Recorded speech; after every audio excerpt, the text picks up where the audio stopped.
Hola, buenos días. Mi nombre es Luis Enrique Becerra Ramírez, tu asesor jurídico en materia civil.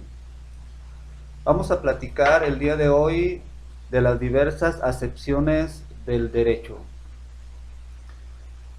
ya que durante tu carrera vas a estudiar o vas a escuchar en los distintos textos diversos términos en los que se puede emplear la palabra derecho.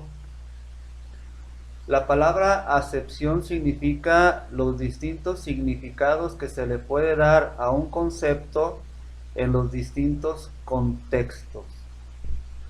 Por ejemplo, si decimos, Regina es estudiante de Derecho, o bien si decimos, Cristian tiene el derecho de votar en las elecciones populares.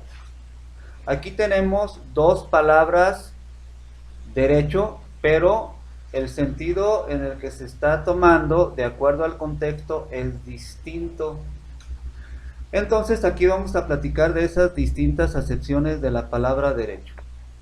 Vamos a empezar, ¿sí?, con dar una noción general del derecho, porque hemos comentado que la norma jurídica es una regla de conducta de observancia obligatoria, creada y sancionada por los órganos del poder del Estado, aún en contra de la voluntad de los destinatarios, y que incluso se puede utilizar la fuerza del Estado para su cumplimiento. El derecho tiene entonces por objeto un sistema de normas jurídicas. Una definición que te puedo dar es la siguiente. Derecho es el sistema racional de normas sociales de conducta por considerarlas soluciones justas a los problemas surgidos de la realidad histórica. Este sistema de normas sociales de conducta son declaradas obligatorias por la autoridad competente. En esta definición de derecho podemos distinguir, por ejemplo, la noción de derecho positivo o la noción de derecho natural. Ahora, ¿qué es el derecho positivo? El derecho positivo, pues, es el sistema precisamente de normas jurídicas que son creadas por una autoridad competente en una época y en un lugar determinado. El Código Civil vigente para el Estado de Guanajuato es derecho positivo. La Constitución Política de los Estados Unidos Mexicanos es derecho positivo. El Código Fiscal de la Federación es derecho positivo. Es decir, está integrado por un sistema de normas jurídicas declaradas obligatorias por la autoridad competente. Pero ese derecho positivo es además vigente, y es vigente porque rige en la actualidad las conductas y las relaciones jurídicas entre los sujetos que son destinatarios de la norma. Derecho positivo vigente, derecho que se aplica actualmente y rige dichas relaciones. Fíjate entonces, tenemos ya una noción de derecho en general, una noción de derecho positivo y una noción de derecho positivo vigente. ¿Qué es ahora el derecho natural?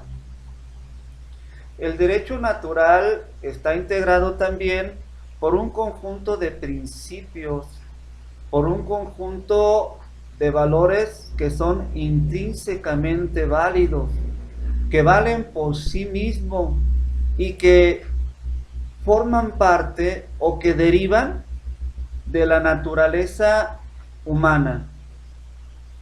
El principio en relación a la libertad, a la propiedad, a la libertad de expresión, a la libertad de cultos, el derecho a la vida, todos esos derechos, ¿sí?, son principios derivados de la propia naturaleza humana, y la naturaleza humana implica atributos, implica propiedades.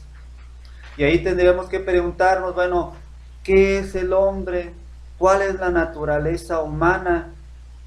Porque el hombre, al ser un ente de razón, con una existencia corporal, pero también con cualidades intrínsecas, ¿sí? Esas cualidades intrínsecas como la voluntad,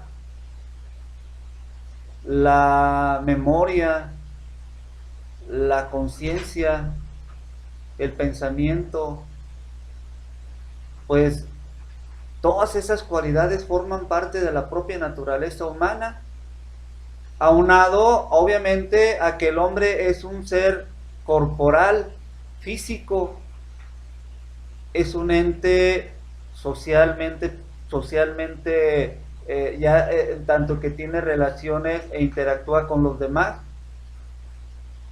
Entonces el hombre tiene varios atributos y cada uno de esos atributos que forman parte de su propia naturaleza vienen a constituir principios que son tomados en consideración por derecho positivo para llevarlos a formar parte de un sistema normativo.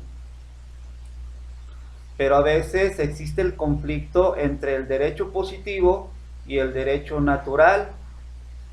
Y se dice que el derecho natural es anterior al derecho positivo, incluso que está por encima del derecho positivo, ya que el derecho positivo, al ser una obra y una creación humana, de acuerdo a los grupos o a la autoridad que es competente para crearlo, pues muchas de las ocasiones esa autoridad competente crea norma de derecho positivo y muchas de esas normas de derecho positivo pueden ser contrarias a esos principios inherentes a la naturaleza humana.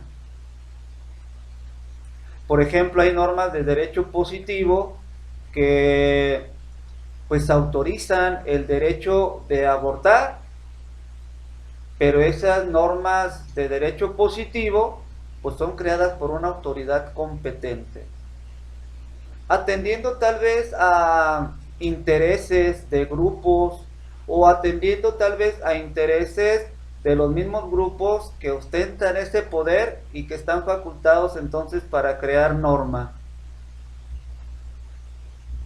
Hay que tener entonces cuidado de, al momento de que tú leas normas de derecho positivo que pueden ser contrarias o chocar con esos principios inherentes a la naturaleza humana, porque el derecho positivo puede establecer normas que permitan el aborto, pero tal vez ese derecho positivo sea contrario a una norma de derecho natural o a esos principios intrínsecamente válidos. Pero entonces ahí tenemos esa distinción entre derechos positivos y derechos naturales. El derecho objetivo. El derecho objetivo está integrado obviamente por normas jurídicas. Lo objetivo es lo relativo o lo que pertenece al objeto. El objeto del derecho son las normas jurídicas y el objeto de las normas jurídicas es la conducta externa de los individuos. A su vez, las normas de derecho positivo y de derecho objetivo reconocen derechos subjetivos. El derecho subjetivo se puede definir como el poder o la facultad que reconoce una norma de derecho objetivo a una persona para recibir o exigir de otra el cumplimiento de determinada prestación de dar, de hacer o de no hacer. Por ejemplo, el artículo 3 de la Constitución establece que todo individuo tiene derecho de recibir educación. Esa norma de derecho objetivo reconoce un derecho subjetivo, o sea, la facultad que reconoce el artículo 3 constitucional a una persona, todo individuo, para recibir de otro, en este caso del Estado mexicano, recibir la educación. Ese es un derecho subjetivo. Tú debes de identificar en cualquier norma de carácter intersubjetiva bilateral en donde ubicamos el derecho subjetivo y el deber jurídico, porque ten en cuenta que toda norma es imperativo atributiva, a la vez que impone deberes, concede derechos, y ese derecho viene a constituir el derecho subjetivo. Hay una clasificación de los derechos subjetivos en derechos subjetivos públicos, derechos subjetivos políticos y derechos subjetivos civiles. Finalmente, hay otro criterio o otras acepciones del derecho, que es el derecho sustantivo y el derecho adjetivo. El derecho adjetivo se refiere al sistema de normas jurídicas que tiene por objeto regular los procedimientos o las formas para la aplicación de las normas a los casos concretos que son materia de una controversia y sujetos a la autoridad jurisdiccional para que esta autoridad jurisdiccional emita sus resoluciones. En el derecho adjetivo, también llamado procesal, ahí se van a encontrar todas estas normas jurídicas que regulan los actos jurídicos procesales, desde una presentación de demanda, los autos, los decretos, las sentencias y demás actos procesales, hasta la conclusión del procedimiento con una sentencia definitiva. En cambio, el derecho sustantivo va a estar integrado por las normas jurídicas que tienen por objeto las relaciones jurídicas sustantivas, es decir, los derechos subjetivos y los deberes jurídicos reconocidos en toda relación en donde se van a determinar la sustancia, la materia de dichos derechos. Por ejemplo, el Código Civil para el Estado de Guanajuato, si hablamos de las personas y de la familia, ahí te vas a encontrar normas de derecho sustantivo que van a regular las relaciones de los cónyuges, las relaciones de los padres en relación con los hijos y cuáles son los derechos y las obligaciones que les corresponde a cada uno de ellos. Y te vas a encontrar una norma que dispone: son obligaciones de los padres dar alimentos a sus hijos desde el momento en que son concebidos. Esa es una norma de derecho sustantivo.